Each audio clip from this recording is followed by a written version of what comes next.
And do you want this recorded, Michelle? No, we're okay. Thank you. Okay. Yes, Chair, we're good to go. Great. Okay, thanks everybody joining us for the Planning Committee Tuesday, March 8th. And I want to acknowledge we're holding the meeting on the traditional territory of the Tla'amin Nation. We have our agenda in front of us. I don't know of any changes that are being made to it. So do we have a motion to approve the agenda? Ravizon, thank you. Seconded by Director McCormick. Is there any discussion? All in favor? Any opposed? Motion carries. The minutes. Adoption of the minutes of the Planning Committee meeting for February 15th, 2022. Are there any errors or omissions? Seeing none, do I have a motion to adopt? Director McCormick, thank you. Seconded. Director Bravazon. All in favor? Any opposed? None opposed. Motion carries.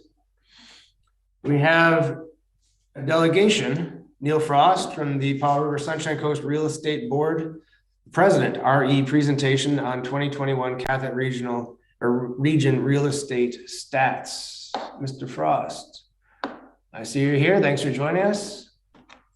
All right, thank you for the invite, Laura, and hello, Clay, and all the other directors and everyone else sitting in on this.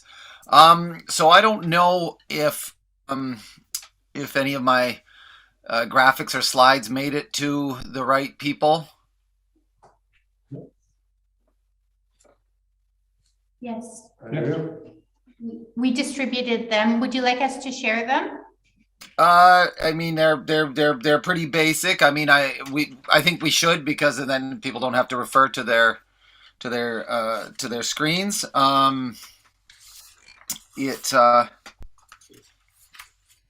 But we can start. We just was asked to present on the sales from 2021 here in the area, which was another busy year for real estate in the qathet region. And what I've got is some statistics that break down kind of what's how many sales we've seen in the city of Powell River versus the regional district, and then just a little bit of a deeper dig into the makeup of the sales that are in each of your different areas. I broke it down from Savory Island to Texada to north and south, and which is a little bit of a deeper dig. Then here we go. So MLS Sales at a glance. So this is the total sales for Powell River. So when we, when I'm in the newspaper or interviewed and we're talking about the sales for Powell River, of course we mean the city of Powell River and the qathet region. So this is the total sales for the whole area. We had 525 sales for 2021, and that was up from I think it was 471 or something the year before. So it was we'll get to that slide. And then homes, basically single family homes and attached housing and everything from condos to cabins, etc., even float homes, made up the bulk of that of those sales at 392. 36 manufactured homes. Most of those are in parks. Some would be on their own property, and then raw land lots. We almost had 100, and that's for the whole area. So that's just the general overview of the whole sales for the area. But if we go to the next slide, we can start breaking things down a little bit. Approximately 200 of that 525 sales were in the regional district, in the qathet regional district, as compared to the city of Powell River. So if we move on to the next slide, we can start breaking it down area by area. Texada, we had, and we just using residential here just to make clear that commercial is not included in any of this. So total residential sales, which includes the 3 points below, you'll see is 30 total. 18 of it were homes or cabins, 1 manufactured home, and 11 raw land. Now, of course, there's room for there's interpretation here and there. Sometimes a manufactured home might be reported as a house, and these are all MLS sales. So keep that in mind. These are all just sales that have gone through the MLS system. So any private sales or stuff that wasn't arm's length or within a family, etc., aren't captured by this. But it's the lion's share, and it's probably still pretty representative of what would be going on privately, as far as the breakdown. So you can see quite a few land sales on Texada last year, but still the bulk of sales are in the single family home, dwelling of some sort, and that's Texada. If we want to move on to Savory, just do the islands first. So Savory's been Savory. The reporting on Savory, there's 71 sales. I mean, there was probably, I don't know. I'd have to go to BC assessments or land titles. There's probably a few more than 71, but 71, 49 of those would be cabins and homes, and one manufactured home and 28 lots. So a big year for Savory, and I guess what I was trying to spit out there is that there's probably a few more that didn't make this reporting. North of town, we can move on. Yeah, north of town. I mean, the main story that you've been hearing over and over is, the reason for the increased pressure on prices and the high prices is a severe lack of inventory, and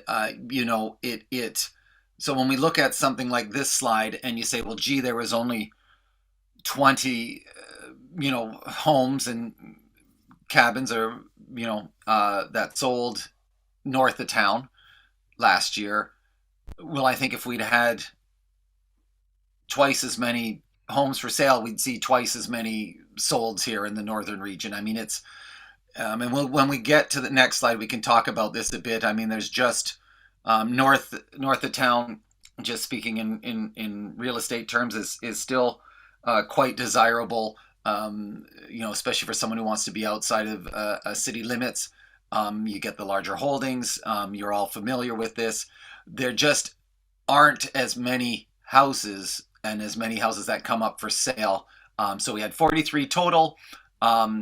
20 in the dwelling category, and 23 lots, which is quite impressive. I'm gonna have to dig into that and figure out where those all came from, actually. That seems high. If we could move on to south, so you can see here, I mean, it's not significantly, but I mean, 55 sales in what we call the southern region, right, south of town, and we don't break it down in the electoral areas like you guys. So you'll have to do that, and moving forward, if we need to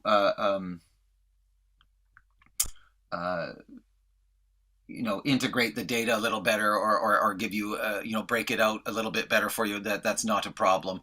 So 55 sales south of town, 36 of those dwellings, everything from single family homes to cabins, 12 manufactured homes. That's, most of those are going to be in parks. We've got a few parks that are in the RD, right? Mobile home parks, a couple are on their own land I can think of off the top of my head.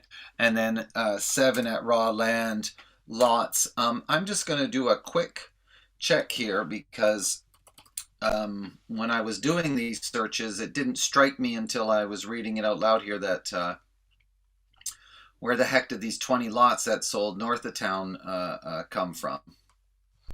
We can move on to the next slide. I'm just going to pull the search up here.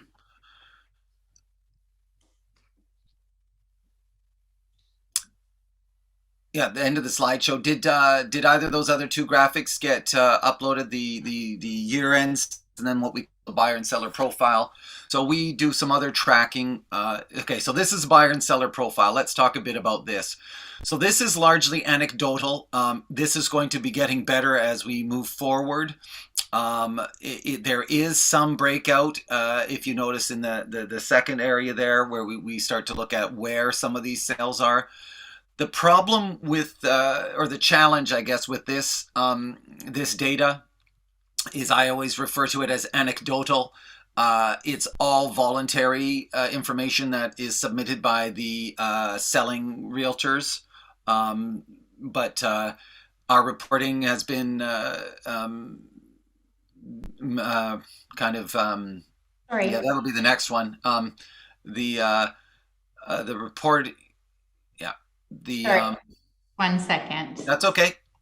Anyways, what I'm just trying to get at is it's buyer seller profile is largely it's voluntary. Some of the information is guess at best, but it paints the same picture, and it matches up to our experience as realtors on the ground.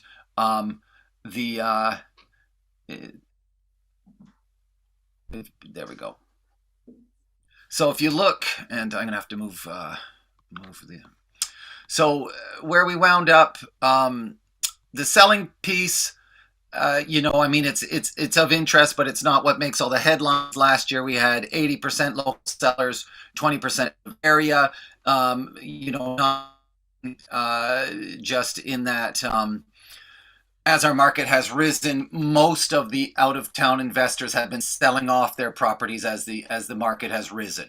Most of the sellers can be quote unquote local, and even that local kind of definition and where they come from is a bit fluid.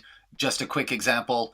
Personally, I just sold a home on Texada, and it's to someone who's coming here to take a job with the ferries, and because they're coming from Vancouver Island, they're not local, but they're about to be a local tax-paying, productive member of the qathet region, right? So, but now, if we could just scroll down a little bit, let's get out of the seller zone and talk about the buyer zone, because that's the piece that most people are interested in. And Neil, let me interrupt you just for a second. We've surpassed the 10-minute mark. I just want to check with the rest of the directors to make sure we're okay adding another 5 minutes or so. Okay, good. Go ahead, proceed, please. Perfect. Yeah, this is the last slide, and then we'll. So this is this piece doesn't really break down where people are where they're buying like the above did, but so at any rate, where we wound up at the end of the year was usually we run at about 50% local and 50% out of town purchasers. Another strong year, a lot of out of town interest. And this is for the entire region. I should preface this whole piece with this, but you can pretty much, it's going to be very similar, in all the, north and south and Texada and Savory. 37.9, so 38% local purchasers, 62%, out of area. Now, of course, these don't exactly always add up, because this data is like I said, we refer to as anecdotal, because there's a lot of incomplete fields, but that definitely bears true, or it rings true based on what we're seeing on the ground. Now, just really quickly, when I sit here and say that 62% of the buyers are from out of town, the one thing that needs to be kept in mind is, for every house that has 4 or 5 competing offers on it, not every one of those offers is out of town. There's always locals that are trying to bid on these houses, because most of them are going competing offers, and most of the time, for whatever. Take it out, unfortunately, or the winning bid is somebody who's coming with cash and generally from out of area, right? Because they've got the means or they've just sold, out of area, whether it's, Lower Mainland, Squamish or somewhere else. But 62% of the successful bidders and home purchasers in 2021 were out of area buyers. And roughly the same percentage-wise, those were principal residences. So we got, if you look down there, about 63%, it was going to be their principal residence. They were going to move in. About 20% is investment. That's good. We still need rental homes here. There's a severe shortage of rental and primary principal residence homes. The first home buyers are way down. Just even in numbers, you can see 34 to 56. Those are the kids that are getting priced out. They used to make up a large segment of our buying of our buyers, I should say. And then we've got a breakdown that shows where most of the people are coming from, and keep in mind it's largely anecdotal at the bottom, but it rings true as well. Most of the people are from the Lower Mainland. I mean, we had quite a broad definition of Lower Mainland, home to Squamish. We should have done this a few years ago, but we've just broken Squamish out. We're still continuing to see a lot of people from Squamish, but and that's about it on the breakdown there. I guess I could quickly open it up to any questions or observations. Sure. Okay. Thanks, Neil. I appreciate that. I'm going to open it up to the directors in a moment, but I just wanted to comment. I find it interesting that the sales went up. All you heard last year was that there was a lack of inventory, but I guess everything that came on the market sold. So that's why it went up. But I was wondering if you kept any stats on new home builds or sales compared to existing homes. We don't, but it's not that hard to break out. It's just a little bit more manual labor. I know the last person who did the stats would keep track of that, but there's been a change in that department. But I mean, it's not that we can certainly pull that up. I mean, there's not a heck of a lot in the regional district. It's all in the city, right? Okay. I mean, do you see any? I can't even think of maybe one or maybe a handful of sales that happen of new homes, north or south or on Texas or Savory, if any. Okay. That's a good question. We should. Do any other directors have questions for Neil? Director Gisborne. Thank you. Can you hear me all right? Yeah. Excellent. Yeah, my question was a little similar to Director Brander's. I'm looking at the chart that went up for seller 2021, and I see investment new build, and there's 33. I kind of assumed that those might have been new structures, but that seems to be separate. What does investment new build mean on that chart? Yeah, that's another piece that I think is going to be broken out better this year. It's when it's a spec home, or it's a developer like Darren Edwards, right? Oh, okay. When it's that type of investment property as opposed to a used rental, right? Okay. It's thanks. not an exact science. Yeah, that be wary of that graph. I mean, it's great. We use it, but it's Okay, Director McCormick, you had a question? Yes, thank you, Chair. Neil, I just wonder. We can't hear you now. Can you hear me? Yes, now we can. Go ahead. Oh, okay. Thank you. Neil, my question is about what you anticipate going into spring. Do you anticipate more inventory? Is this the time that people should put their houses on the market? What are your thoughts going into the next couple of months? Well, I've been this past Feb. All I can go by is on the data, and then I'll tell you what I'm feeling on the ground and the vibe that from other realtors and buyers that are in this market. This past February was a little quieter than 2021, but it's after a slow start, we've finally starting to see some more listings coming on. Whereas in the slower periods, everyone's waiting for a house to come on. I liken it to fresh meat. When it comes on, there's a frenzy when there's a new house, right? And everybody rushes to check it out. But there's been a healthy amount. So instead of the 1 or 2, if it's on a really slow week, and then the 2 or 3, which was almost quality.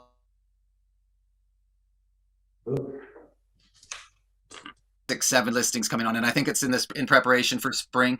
It's funny because things have changed so much in our real estate market and just in general. The spring market, anytime's always been a good time to sell in Powell River. We're all hoping that there's a flood of houses to come on the market. I think there'll be slightly more. I don't think there'll be enough to take the need the demand that's still out there.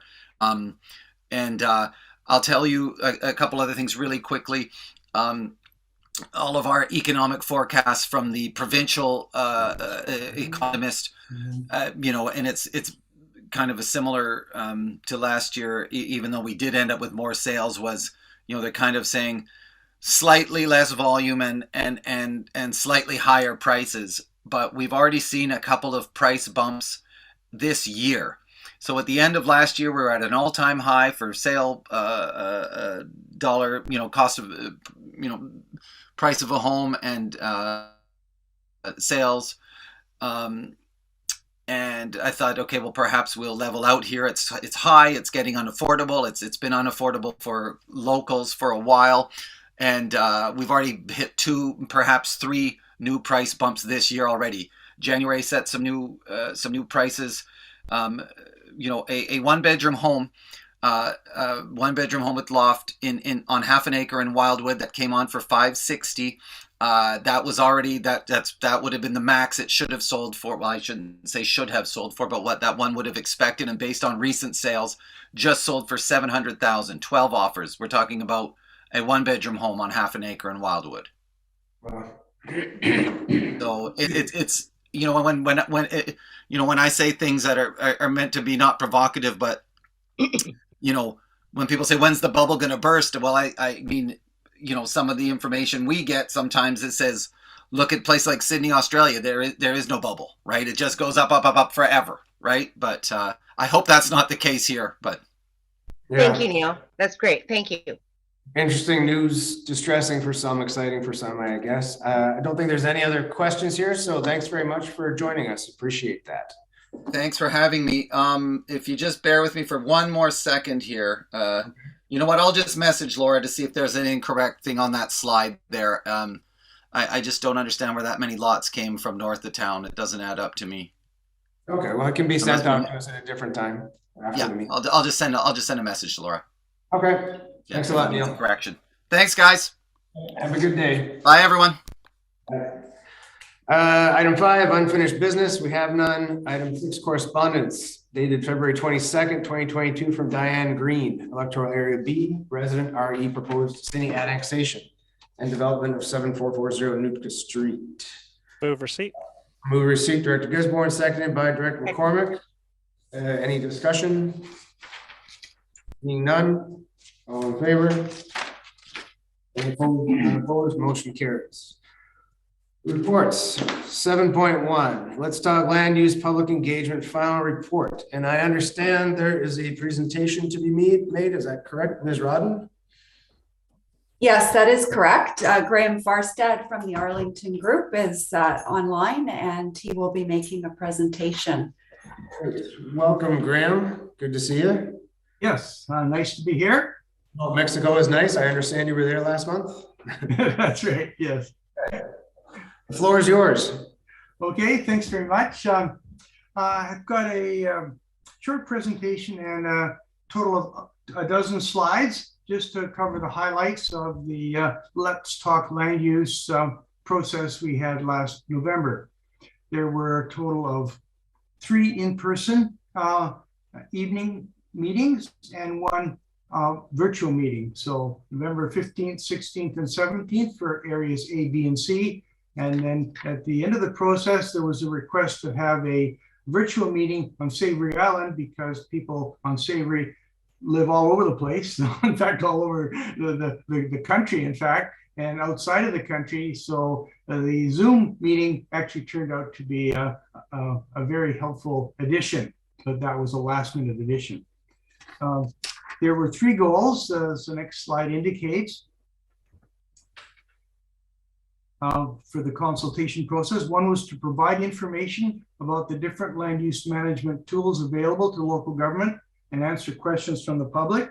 The report shows there's a lot of questions that were raised and some general themes and specific ones to each of the areas. That covers actually about a dozen pages in the report. And we want to hear concerns about land use and development in each area. And then third, to hear from residents if they feel that the regional district should be doing more to manage land use and development in each area. The next slide covers a little bit of an overview. As I say, there were a total of 286 people for the in-person meetings.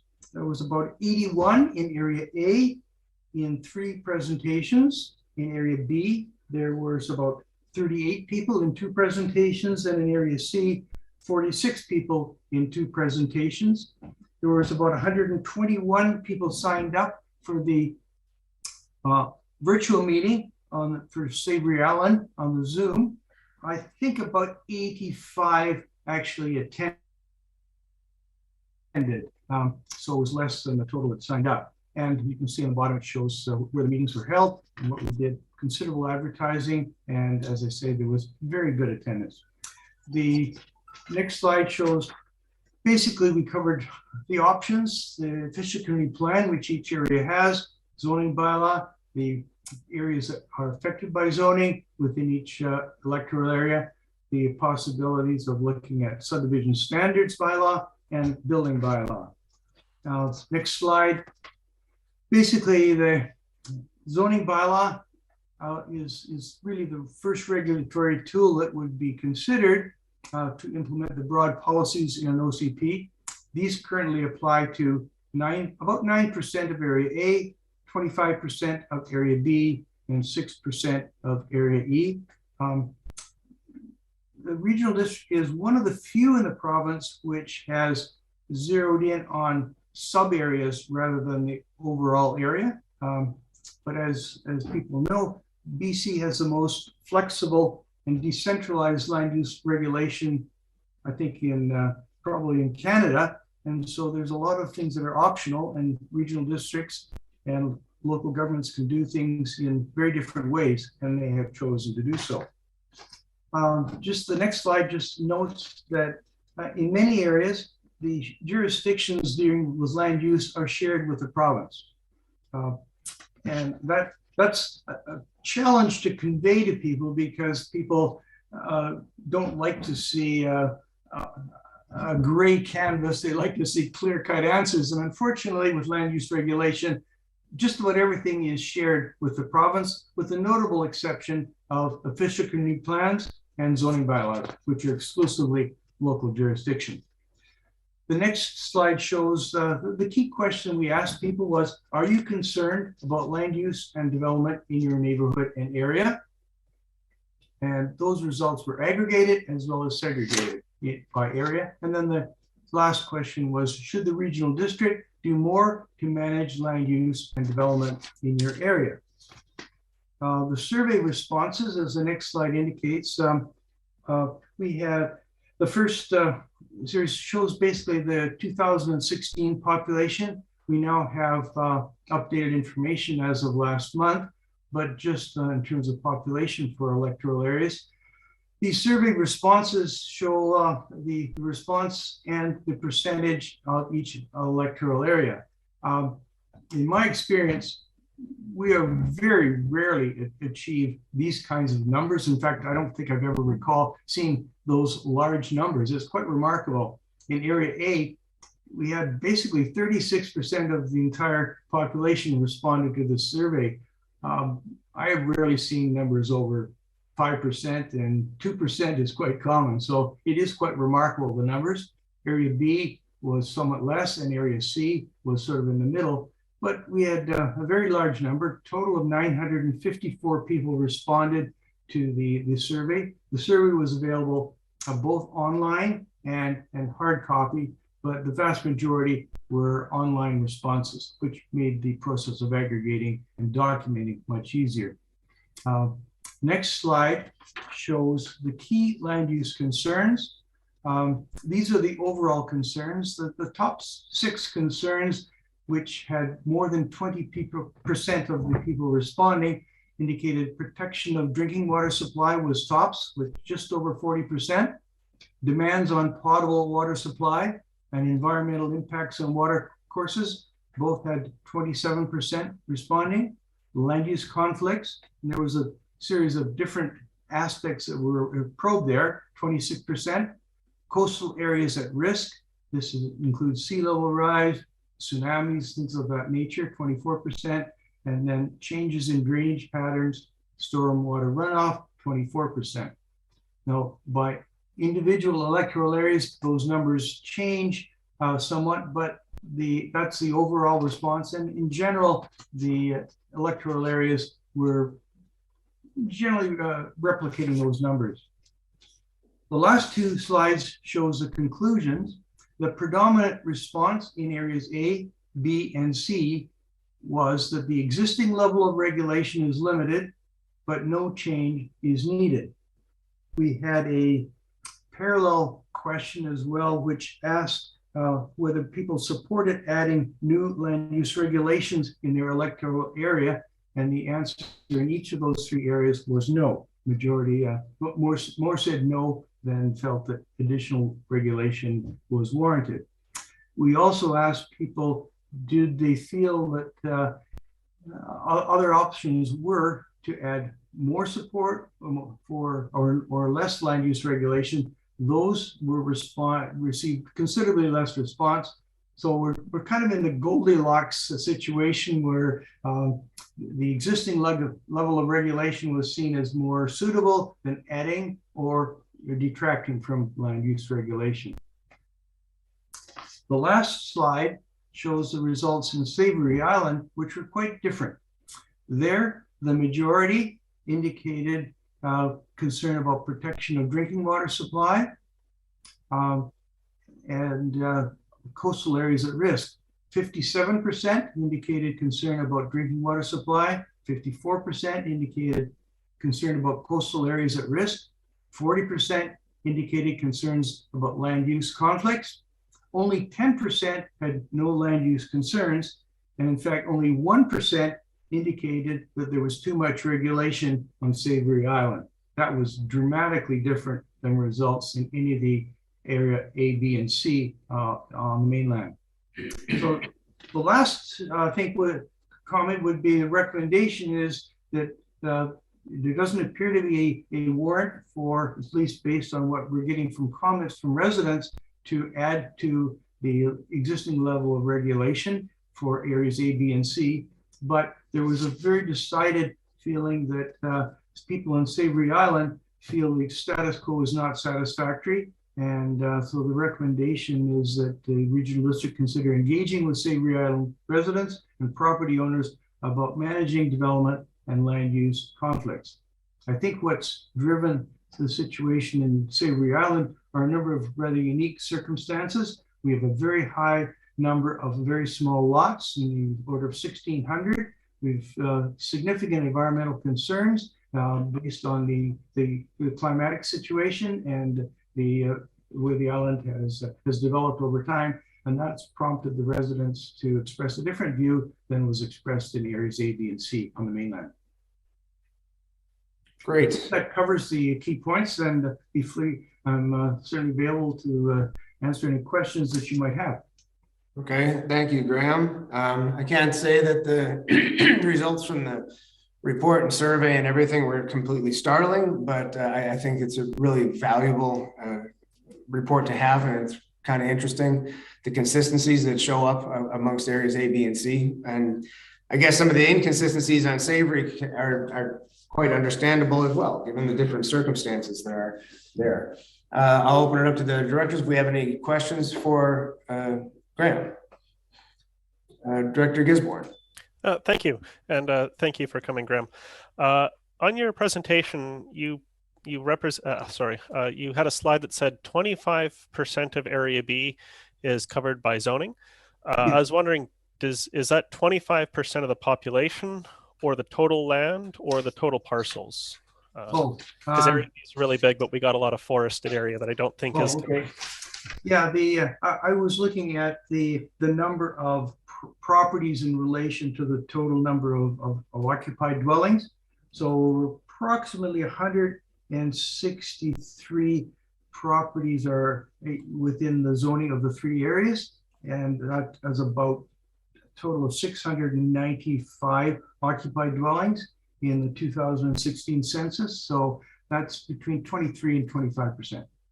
Okay, thank you. That answers my question. Are there any other questions from Directors Brabazon or McCormick? Oh, thank you, Chair. I'll just comment that Savory is not a surprise to me. After 19 years of dealing with that island, I think you nailed it. Great. Okay, back to you, Director Gisborne. Oh, yeah, I just wanted to see if anyone else had a comment or a question. One of the questions that you touched on was for the public. Do they want more regulations in their area or less regulations in their area? My understanding when I read that question was the area meant like the electoral area.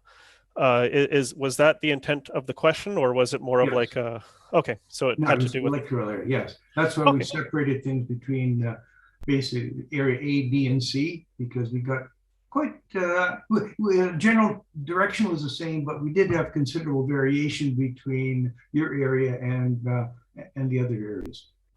Okay, so from my understanding of this report, when the public says they don't want more regulations in their area, they're referring to the electoral area is in the response. Okay, thank you.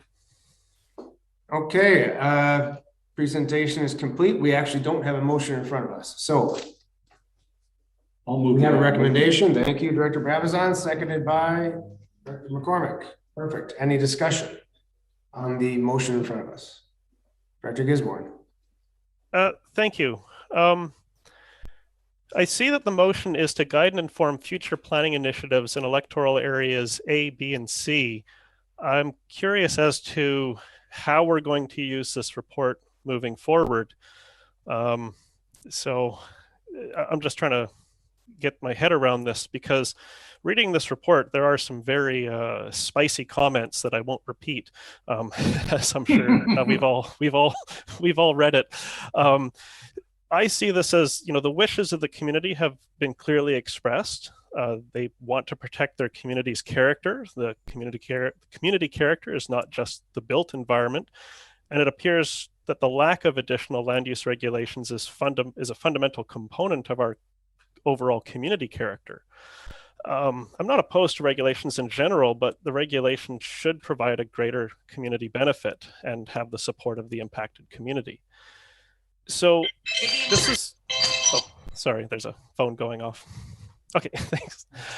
So what I'm kind of curious about was, well, we follow the policy governance model, and also known as the Carver model.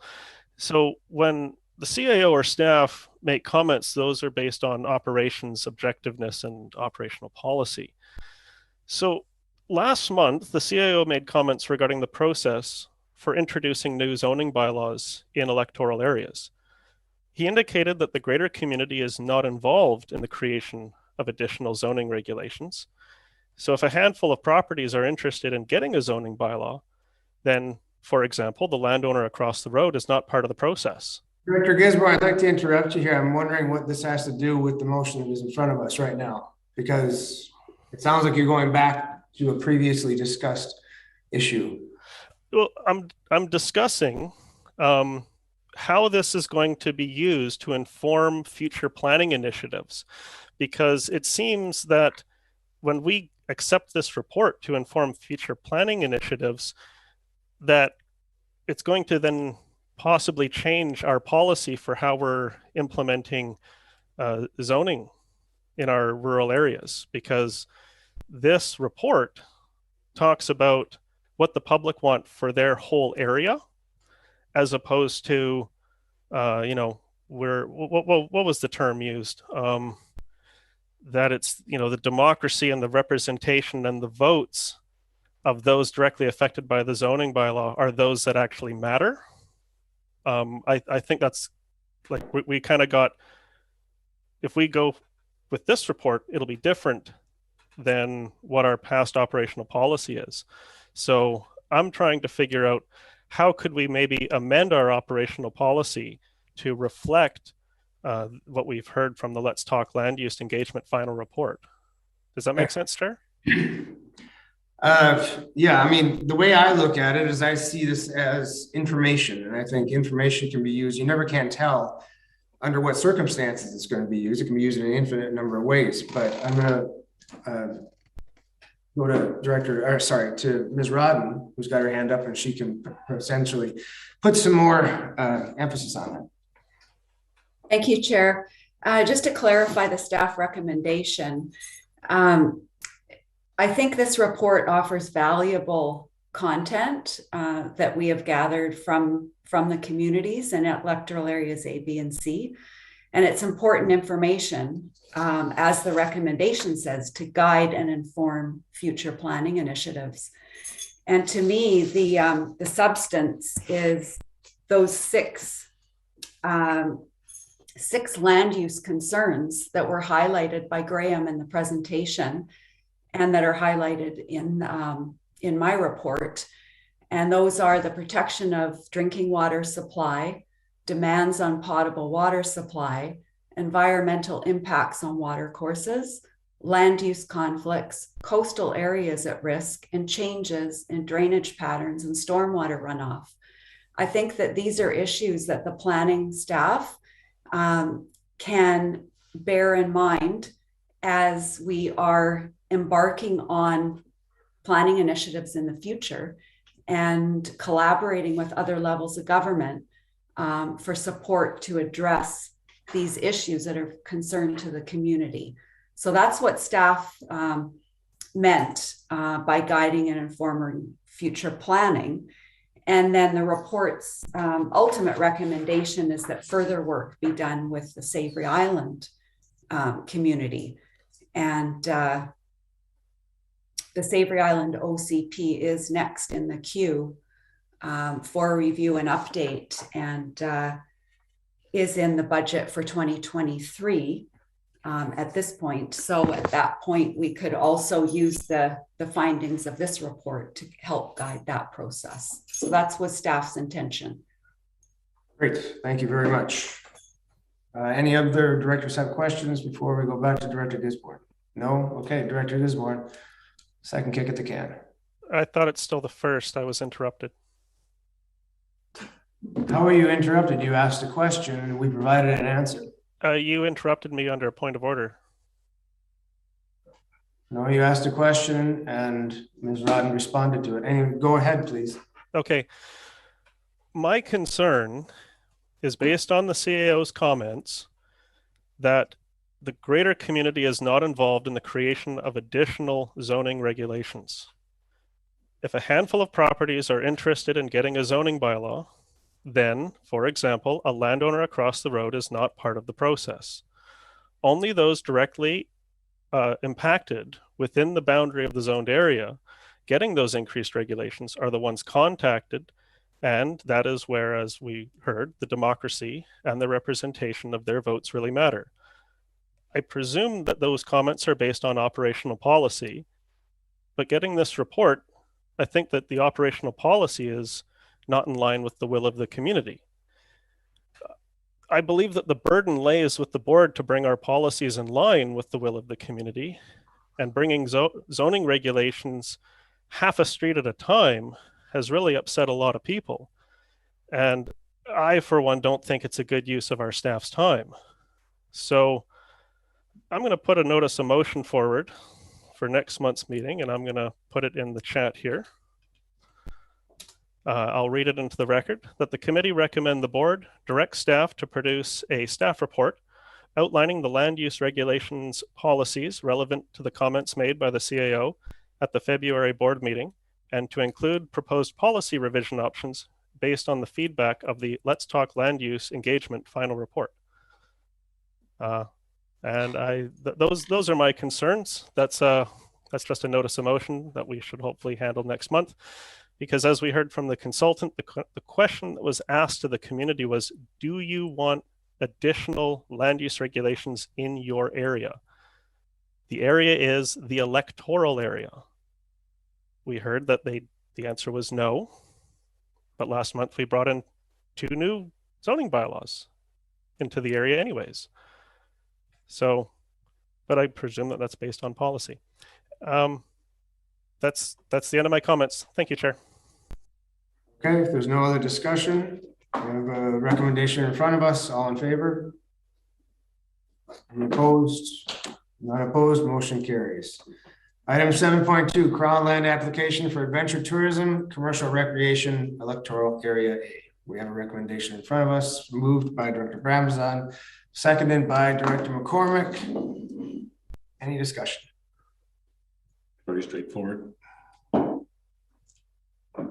Okay, seeing no hands up. Oh, sorry, Director McCormick. Thank you, Chair. A very quick question. We had a very similar application come forward a few months ago, and I'm just wondering if this is related to that same application or if this is a completely new group that's applying.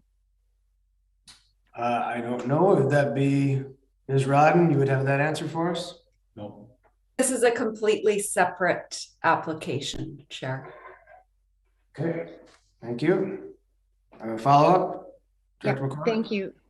Just to say, I think it's great. I think we need to open our doors to welcome the community in the world and to see what first-rate recreational amenities, facilities that we've got here, most of them being natural. So I'm very excited by this application. Thank you. Mr. Middleton, I see your hand up, and it's not really the appropriate time for that, I guess. So, okay. We're just discussing it amongst directors here. If there are no other comments, I'm just going to say I like the idea. I hope that how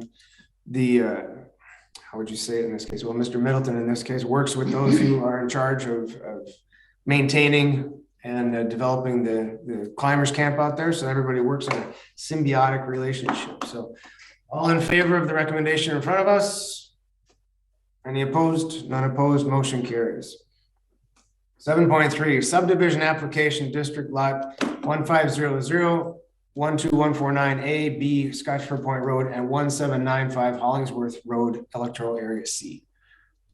Somebody like to move the recommendation? Director McCormick, seconded by Director Bravazan. Any discussion? Seeing none, all in favor? Any opposed? Unopposed, motion carries. Moving on to new business, item 8.1, updating the Electoral Area B official community plan. Director Gisborne. I'll move the recommendation. Okay, we have a mover, seconded by Director Bravazan has seconded it. Director Gisborne, you'd like to speak to the motion, please? I'll speak briefly on it. My understanding is that after 10 years, an official community plan update is usually expected to ensure it meets current population projections and community values, while continuing to meet statutory requirements. Area B has been experiencing steady development pressure, and there is increasing friction around land use. A new generation of property owners is taking up the mantle in Area B, and there is concern that their innovative ideas are not necessarily compatible with the policies of the OCP. I believe that a significant amount of the community's apprehension towards increased regulations is that those proposed regulations are based on a 10-year-old official community plan. Savory Island has recently updated their OCP through the process. So this motion is to ask staff for a report on how can Area B get started on the process. Thank you, Chair. Okay. I believe Ms. Rodden probably has a response. Thank you, Chair. Yes, I can speak to this question. So the planning department over the last years has been systematically reviewing and updating each of the regional districts' official community plans. And that process has been unfolding in date order. And so the next, the only official community plan that has not been reviewed and updated over the last 10 years is the Savory Island OCP, which was adopted in 2006. And so that is the next OCP that's in the queue for review and update. And I think in light of the findings from the Let's Talk Land Use Initiative and the findings documented in the final report, it is the time to review and update the Savory Island plan. The Area B OCP and the Area C OCP were each adopted in 2013. So the Savory Island OCP predates that. So they would be coming up next in the queue. And which comes first would be a matter of debate in the future. Thank you very much. Director Brabazon. Thank you, Chair. I think we just had the report that's required, so I think the motion is not right. It's still on the table. We will vote on it. I agree with you. I think we just received a report. Any other comments? Director Gisborne? Muted. You're muted. Sorry, I don't know how that happened. I'm still in favor of a report for a more detailed timeline. Yes, Savory Island's OCP is much older, but I believe that Area B is experiencing significantly more development pressure, especially with the proposed boundary extension, the subdivision applications, and all of the other challenges that we're experiencing out here. And I'm wondering if we could potentially update 2 OCPs at the same time. So that's why I'm actually in favor of this motion. And I believe that the Area B OCP was updated in 2013. I think it was finished in 2012, but these processes take several years. And with the discussion of a potential regional growth strategy, I think if we start a little sooner than later, we won't necessarily feel so rushed. And I'm in favor of this resolution. Thank you, Chair. Okay, Director McCormick. Yes, thank you, Chair. I'm not in favor of it, and I have to tell you, it goes back to the Texada OCP, which was dated 2005, the one that we just replaced. It was approved, I believe, last year. Yeah, it was approved last year, dated 2019. But that's a very long time to wait. And I think there's a lot of common sense in doing the oldest ones first and the longest in the queue. I think we need to update them all in a really timely manner, but we also have to consider the limitations on staff time that we have with 2 positions in the department. And so I think doing it by chronological order, it makes a lot of sense to me, and I don't think that should change. Thank you, Chair. Okay, thank you for your comments. Director Gisborne, last chance. Yep, last follow-up.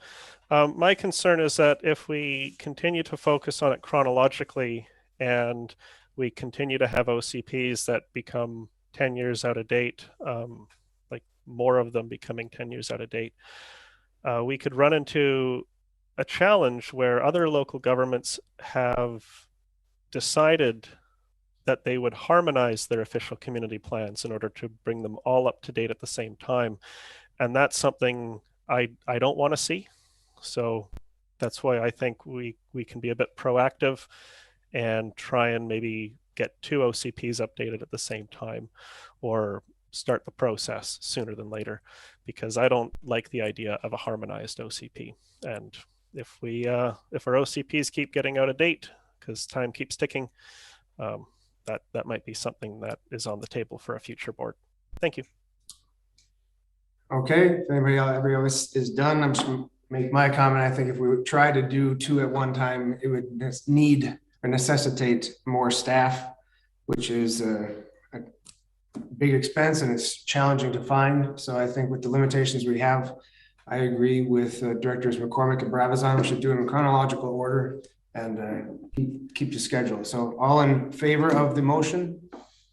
Director Gisborne? We don't know if it would require staff. That would be the subject of the report, Chair. Call the vote. Yeah, I've called the vote. So all in favor? Director Gisborne? All opposed? Directors Brander, Bravazan, and McCormick opposed. Question period. Thank you, Chair. Sorry, I was scrambling between writing and hitting my mute button. With regard to the Let's Talk Land Use Public Engagement final report, the manager of planning services talked about 3 different scenarios for trying to deal with the prospect of Savory Island having some additional support. And I was wondering when the regional district might get on with looking at those 3 suggestions, which involve things like getting consultants or putting it off till 2023. Okay, I'll pass that over to Ms. Rodden. Thank you, Chair. The 2022 budget was just adopted on February 24th, and there is not funds in the budget for further engagement with Savory Island this year.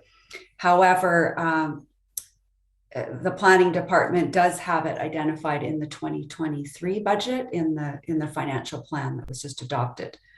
And it remains to be seen whether, depending on the workload, whether we would need to increase that amount or not, whether we would contract it out or do it in-house. But up to this point in time, all the OCPs have been developed by our planning staff here at the regional district.